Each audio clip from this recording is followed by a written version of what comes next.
आने वाले समय में हम क्रिसमस सेलिब्रेट करने वाले हैं।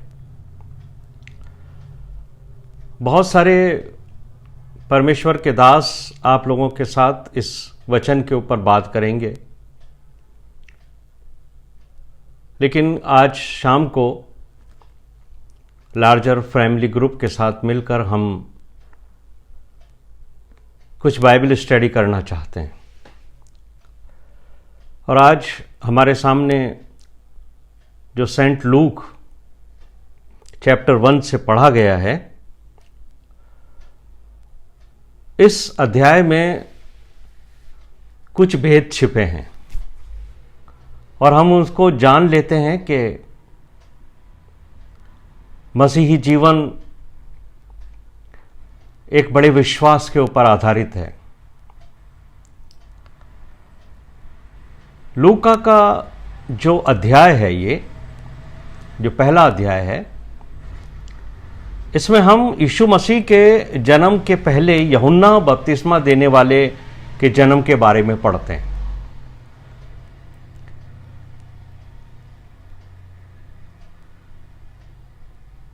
यूहन्ना बपतिस्मा देने वाला ओल्ड टेस्टामेंट का सबसे आखिरी भविष्यवक्ता है,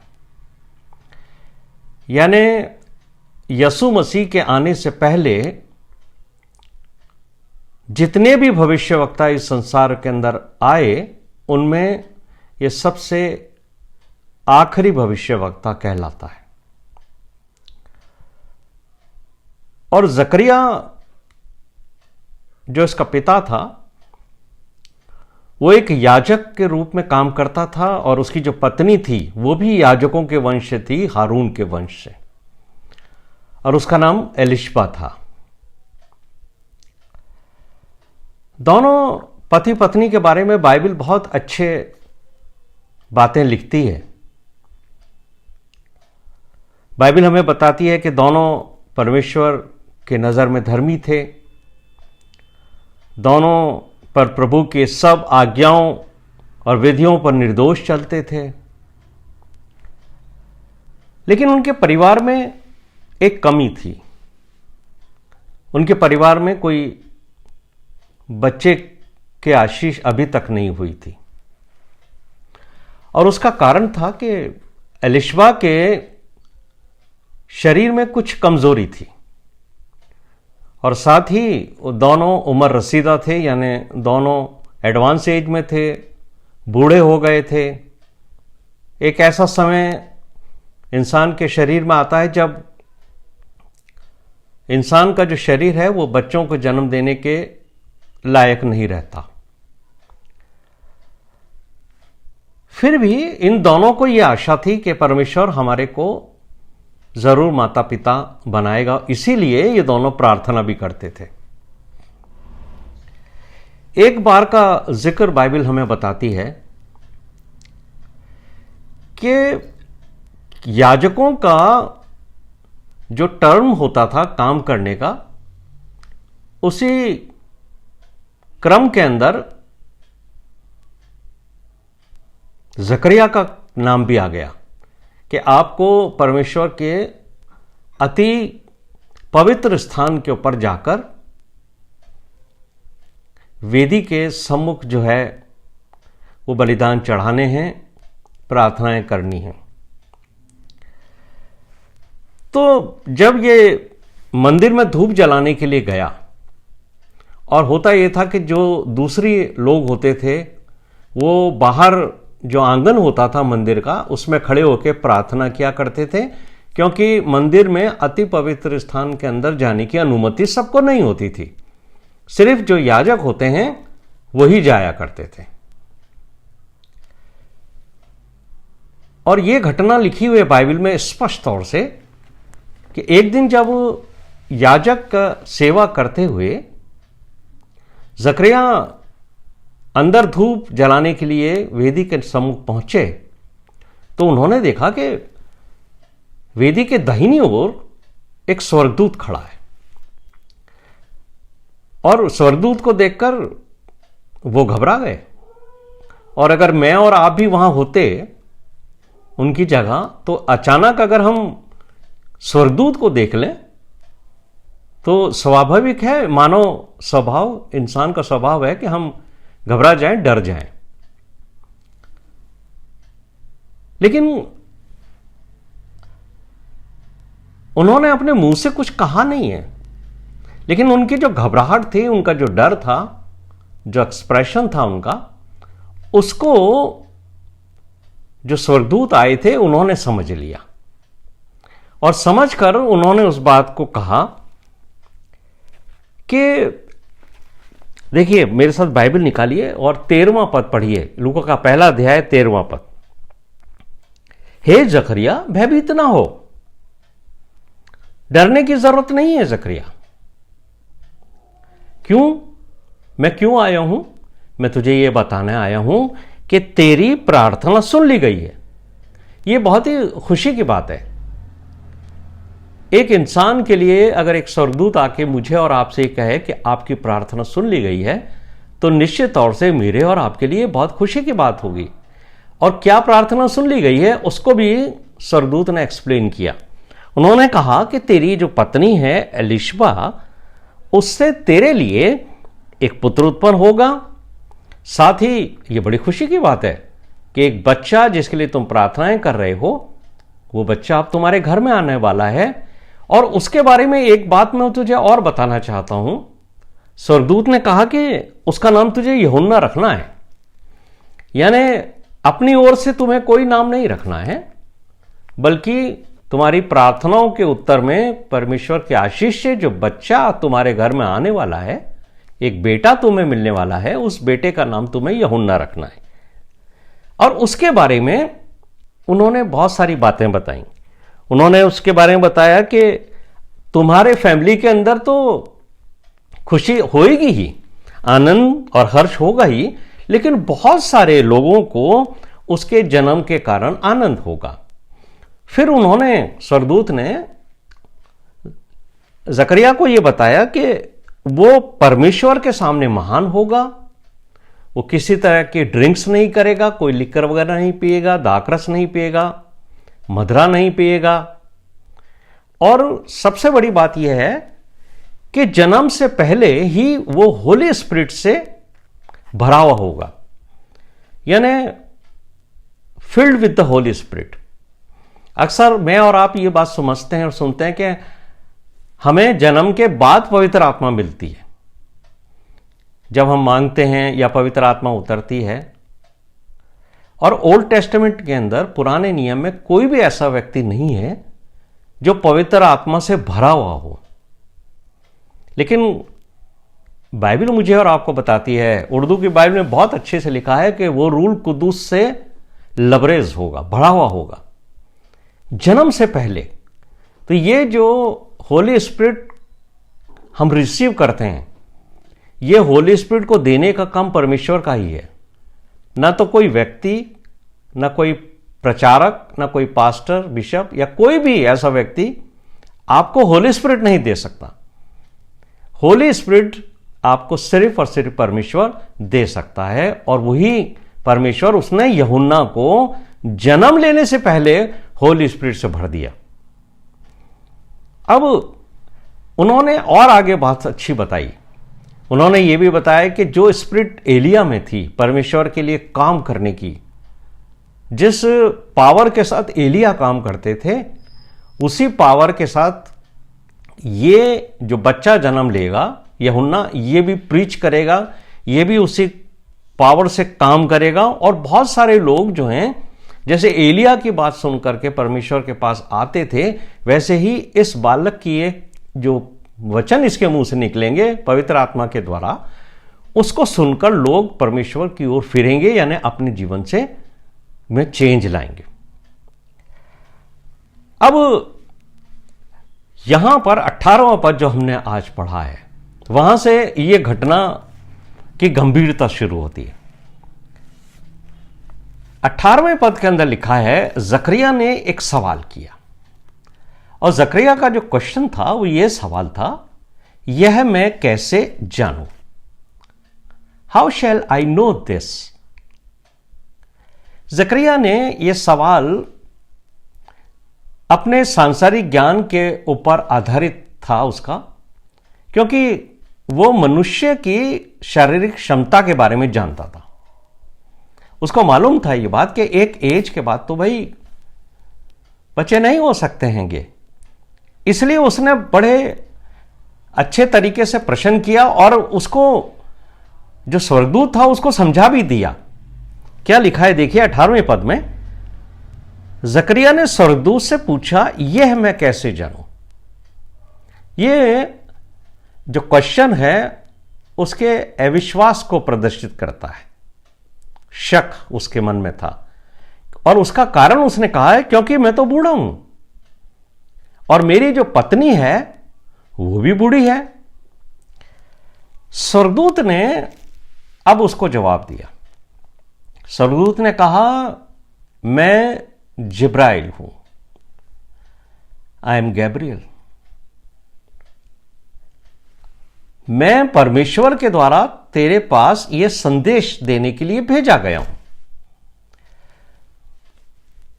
मैं तो सिर्फ एक मैसेंजर हूं, लेकिन क्योंकि तुमने परमेश्वर के उस समाचार को जो संसार के लिए आने वाला है, जो सच में होगा, ये जो बच्चे का जन्म है ये होगा, ये सुसमाचार सुनाने को मैं भेजा गया हूं। और देख 20वें पद में वो उसने कहा, जिस दिन तक ये बातें पूरी ना हो लेंगी उस दिन तक तू मौन रहेगा और बोल ना सकेगा, क्योंकि इसलिए कि तूने मेरी बात को जो अपने समय पर पूरी होंगी। जिब्राइल ने ये बात कहा, यह तो बात पूरी होगी क्योंकि यह परमेश्वर ने कह दी है। अब भले ही तुझे इस बात पे शक है, तुझे विश्वास नहीं है, तुझे लग रहा है तू बूढ़ा है, तेरी पत्नी बूढ़ी है, यह सब ठीक है, पर यह बात होगी, यह बच्चा जन्म लेगा। लेकिन क्योंकि तूने विश्वास नहीं किया है, इसलिए अब तू उस दिन तक मौन रहेगा, बल्कि जो आगे बात कही है कि तू बोल ना सकेगा। मौन तो इंसान अपनी इच्छा से भी रह सकता है। बहुत से लोग मौन व्रत ले लेते हैं, नहीं बोलते हैं दिन भर, लेकिन उनका मुंह खुलता है तो वो बोल सकते हैं। लेकिन जो बात यहां है कि तूने क्योंकि उस बात की जो परमेश्वर ने तो समाचार जो भेजा उस पर प्रतीति नहीं की है, इसलिए तू उस दिन तक बोल नहीं सकेगा। अब मेरे और आपके सामने एक क्वेश्चन आता है, क्या ये एक चिन्ह था? क्या ये एक दर्शन था या क्या ये एक पनिशमेंट था? तीन बातें मेरे और आपके सामने, क्योंकि जब जकरिया बाहर निकले तो लोगों से वो बात नहीं कर पा रहे थे और इशारे पे उन्होंने बातें करी, तो लोगों ने क्या समझा कि इन्होंने कोई दर्शन देखा है। दर्शन देखना लोगों के दृष्टिकोण के अनुसार है, लेकिन स्वर्गदूत की बात का जो परमेश्वर की ओर से होने वाली है उस पर यकीन नहीं करने के कारण स्वर्गदूत ने उसको मौन कर दिया है। उसके बोलने की जो पावर थी एक मनुष्य को जो दी जाती है उसको वहां रोक दिया गया है। फिर यह बात करीब 5 महीने निकल गई, फिर 6ठा महीना आया और देखिए लूका का पहला अध्याय उसके 20वें पद में लिखा है कि वही स्वर्गदूत जिसका नाम जिब्राइल है वो 6ठे महीने में परमेश्वर की ओर से गलील के नासरत नगर में एक कुंवारी के पास भेजा गया जिसकी मंगनी यूसुफ नाम के दाऊद के घराने के एक पुरुष से हुई थी। अब यहां पर एक अनोखी घटना हुई। यहां पर वही स्वर्गदूत है और उसने आ करके मरियम से बातचीत की है और मरियम से उसने जो बात की है वो 28वें पद में लिखी है। मरियम से उसने क्या कहा? आनंद और जय तेरी हो जिस पर ईश्वर का अनुग्रह हुआ है। ये जो गैब्रियल हैं इन्होंने ग्रीटिंग्स दी हैं ग्रीटिंग्स क्या है? You who are highly favoured one. बड़ी जबरदस्त ग्रीटिंग्स उन्होंने दी, और ऐसी ग्रीटिंग्स की आशा मरियम ने नहीं की थी, क्योंकि मरियम हो सकता है उस वक्त 18, 19, 20 साल की लड़की होगी, लेकिन पूरे संसार में परमेश्वर की नजर में यही लड़की चुनी गई थी कि परमेश्वर उसको अपना फेवर दे कि वो उसके पुत्र प्रभु, हमारे उद्धारकर्ता प्रभु यीशु मसीह की मां बने। अब जिब्राइल के और मरियम के बीच में बातचीत हो रही है। वो कह रहे हैं 31वें पद में कि तू गर्भवती होगी, तेरे एक पुत्र उत्पन्न होगा, तो उसका नाम यीशु रखना। वो महान होगा, परम प्रधान का पुत्र कहलाएगा। स्वर्गदूत ने बहुत ही अच्छे तरीके से मरियम को यह बात समझा दी गई है कि क्योंकि आप चुन ली गई हो परमेश्वर की ओर से, आप वो हो जिसको परमेश्वर अब मां बनाएंगे। आपके एक बेटा होगा और आपको उसका नाम भी रखना है, और उसका नाम आपको यीशु रखना है। यह बात स्पष्ट तौर से मरियम को बता दी गई, और यह भी बता दिया गया कि वो परम प्रधान परमेश्वर का पुत्र कहलाएगा, वो महान होगा। 34वें पद में लिखा है, मरियम ने स्वर्गदूत से कहा, यह कैसे होगा? मरियम ने भी एक सवाल किया है, यह कैसे होगा? अब यह भी दरअसल वो जो मैसेज उसको मिला है परमेश्वर की ओर से, उस पर एक अविश्वास की परत है। वो ये बात पूछना मांग रही है कि भाई ये बात होगी कैसे, और वो ये बात एक्सप्लेन करती है। वो कहती हैं, मैं तो पुरुष को जानती ही नहीं। ये जो शब्द है, मैं जो पुरुष को जानती नहीं, दरअसल ये एक बहुत ही सोबर लैंग्वेज है जो ओल्ड टेस्टमेंट के अंदर लिखी गई है। यहां जो मरियम की फीलिंग है वो ये है कि भाई मैं कुंवारी हूं, आई एम अ वर्जिन, और मेरे कोई भी पुरुष के साथ कोई इंटीमेट रिलेशन नहीं है, तो यह कैसे संभव है कि एक कुंवारी लड़की एक बच्चे को जन्म दे? मैं तो कुंवारी हूं। लेकिन जिब्राइल ने उनसे क्या कहा? जिब्राइल ने उनको उत्तर दिया। 35वें पद में लिखा है कि ये जो पवित्र आत्मा है वो आपके ऊपर आएगी, और जब पवित्र आत्मा आपके ऊपर आएगी तब ये बच्चे का जन्म होगा, क्योंकि परमेश्वर की सामर्थ तुझ पर साया करेगी। इसलिए जो पुत्र उत्पन्न होने वाला है वो परमेश्वर का पुत्र कहलाएगा। अब 38वें पद के अंदर मरियम ने एक बहुत अच्छी बात कही है। मरियम ने कहा, देख मैं प्रभु की दासी हूं, मुझे तेरे वचन के अनुसार हो। तब स्वर्गदूत उसके पास से चला गया। अब यहां पर हम देखते हैं कि मरियम ने भी क्वेश्चन किया है, जो उसके मन में एक शक पैदा करता है, उसके अविश्वास का कारण भी है वो, और वो भी शारीरिक क्षमता के अनुसार ही बात कर रही है। ये कैसे होगा? Because I am virgin. जो वचन 37वें पद में उन्होंने एक बात कही है स्वर्गदूत ने, कि जो वचन परमेश्वर की ओर से निकलता है ना, वो प्रभाव रहित नहीं होता। माना जो परमेश्वर ने एक बात कह दी, वो कह दी और वो प्रभाव रहित नहीं होता, यानी उसका रिजल्ट जरूर आता है। परमेश्वर ने अगर किसी को ब्लेस कर दिया तो वो ब्लेस होगा। यह बात मुझे और आपको समझनी है कि जब मरियम ने यह बात सुनी तो मरियम ने 38वें पद में जो बात कही है वो ये कही है कि मैं प्रभु की दासी हूं। ये जो शब्द है हिंदी के अंदर मैं प्रभु की दासी हूं, ये बड़ा साधारण सा शब्द लगता है, लेकिन अगर आप इसको इंग्लिश की बाइबल में पढ़ेंगे तो वो आपको लगेगा कि वो ये कह रही है कि मैं तो प्रभु की एक स्लेव हूं। लेकिन जो ग्रीक वर्ड है ओरिजिनल बाइबल का, वो वहां पर लिखा है आई एम बाउंड स्लेव।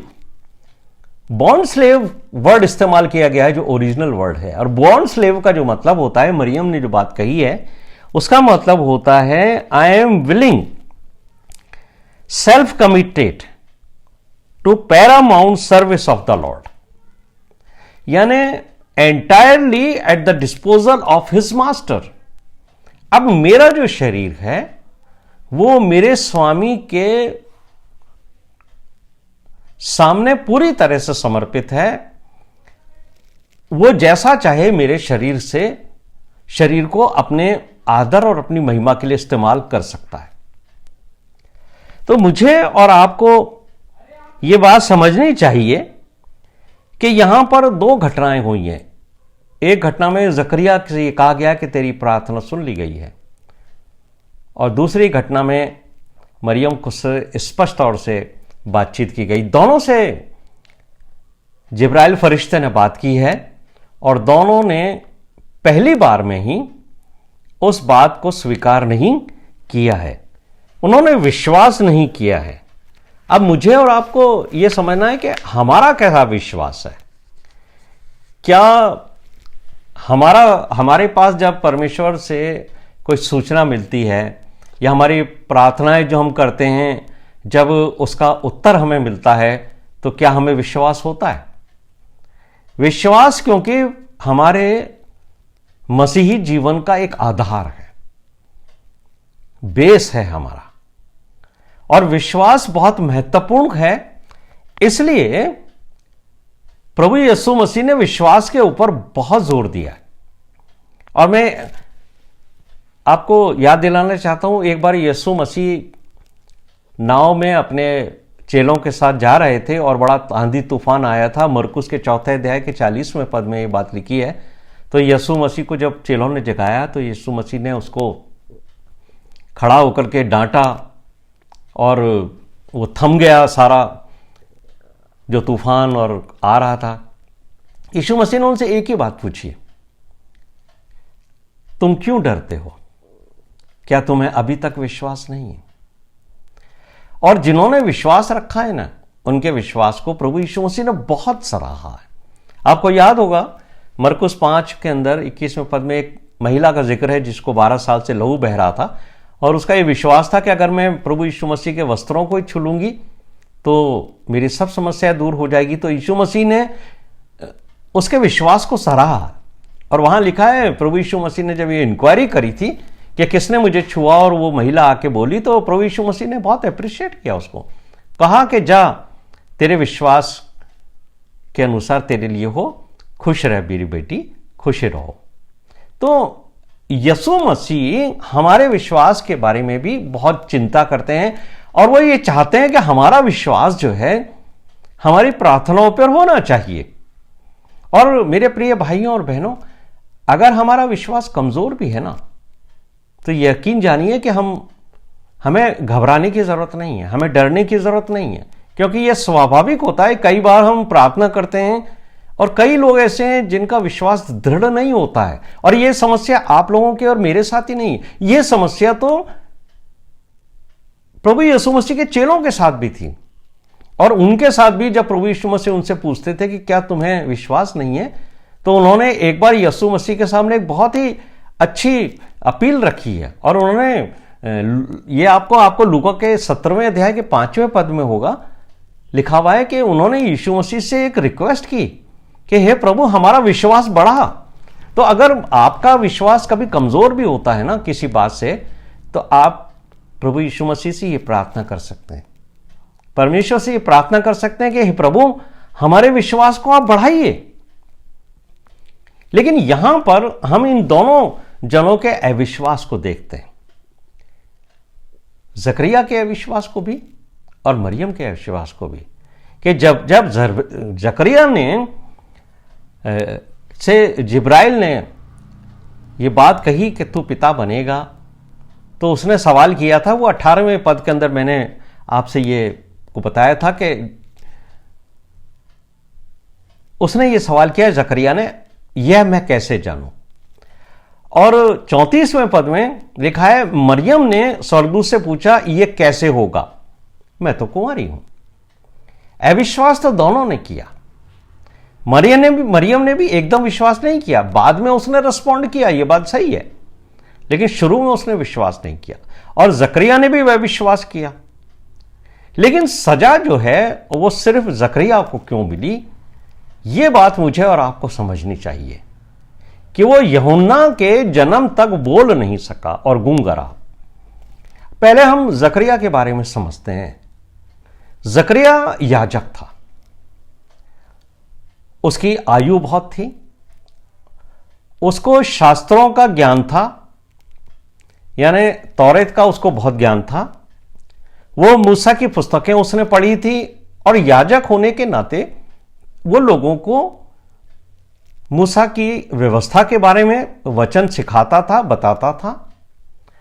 और वो परमेश्वर की सामर्थ को भी जानता था कि मूसा की पुस्तकों अपने आप में ये बताती हैं कि किस तरीके से परमेश्वर ने लाल समुंदर को भी 2 टुकड़े करके और बाहर निकाल दिया था, और किस तरीके से बड़ी आश्चर्यजनक घटनाएं हुई थी।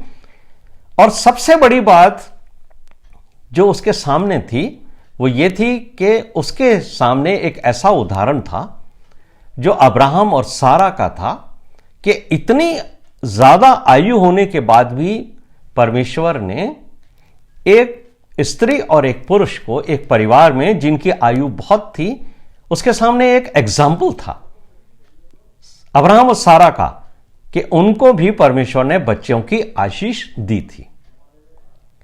लेकिन जब हम मरियम को देखते हैं तो मरियम की आयु बहुत कम थी। मरियम 17, 18, 19, 20 साल की लड़की थी। उसका जो ज्ञान था, धर्म का ज्ञान, वो उतना नहीं था जितना जकरिया का था। दूसरी जो इंपॉर्टेंट बात है कि मरियम के सामने ऐसा कोई उदाहरण भी नहीं था कि इतिहास में कभी किसी कुंवारी लड़की ने किसी बच्चे को जन्म दिया, तो उसका आश्चर्य करना सही था, उसका क्वेश्चन करना जायज ठहरा। लेकिन जब परमेश्वर के स्वर्गदूत ने उसको यह बात बता दी, उसने उस बात पर विश्वास किया और उसने अपने आप को, अपने शरीर को परमेश्वर को समर्पित किया। इसलिए जो बात यीशु मसीह ने कही थी कि जिसको ज्यादा दिया गया है उससे ज्यादा लिया जाएगा, वो यही है कि जिसको परमेश्वर ने अपने वचन के भेदों का खुलासा किया है, जिसने बरसों तक परमेश्वर के वचन को पढ़ा है।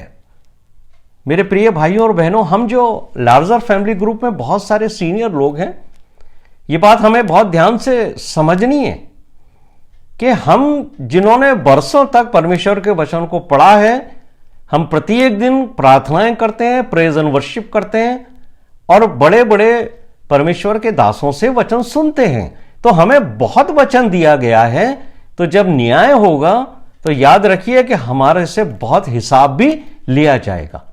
हमारे अविश्वास का कोई कारण नहीं है क्योंकि हमने आयु प्राप्त की है। लेकिन जो बच्चे छोटे हैं हमारे परिवारों में भी, जो लड़कियां हैं, लड़के हैं, और विशेषकर इस आयु के, उनके को परमेश्वर के वचन का ज्ञान इतना नहीं है, उनका अनुभव इतना नहीं है। तो मरियम को परमेश्वर के वचन का इतना ज्ञान नहीं था जितना ज्ञान जकरिया को था। इसलिए परमेश्वर ने जकरिया को तो दंड दिया, लेकिन मरियम को आशीष दी, और मरियम ने यह आशीष को स्वीकार किया अपने उस स्टेटमेंट के द्वारा कि मैं तैयार हूं, मेरा शरीर तैयार है, कि अगर परमेश्वर मुझे मेरे शरीर से अपने बेटे, अपने पुत्र का जन्म करना चाहता है, तो मैं उसके लिए अपने शरीर को अर्पित करती हूं। तो मेरे प्रिय भाइयों और बहनों, मेरे और आपके लिए सबसे इंपॉर्टेंट बात है ये जानना कि हमारा विश्वास क्या परमेश्वर के वचन के ऊपर निश्चित तौर से संपूर्ण और पूरा है, क्योंकि आज हमारे सामने परमेश्वर का वचन है। परमेश्वर के वचन के द्वारा ही हम सीखते हैं, और जो विश्वास है वो कोई प्रमाण नहीं चाहता। मेरा और आपका विश्वास अगर इस बात पर आधारित है कि हमें प्रमाण चाहिए, वचन के अंदर जो बातें लिखी हुई हैं, यदि मैं और आप उसका प्रमाण ढूंढते हैं, तो याद रखिए मेरे प्रिय भाइयों और बहनों कि हमारा विश्वास जीरो है। विश्वास वो है जो कोई प्रमाण नहीं मांगता।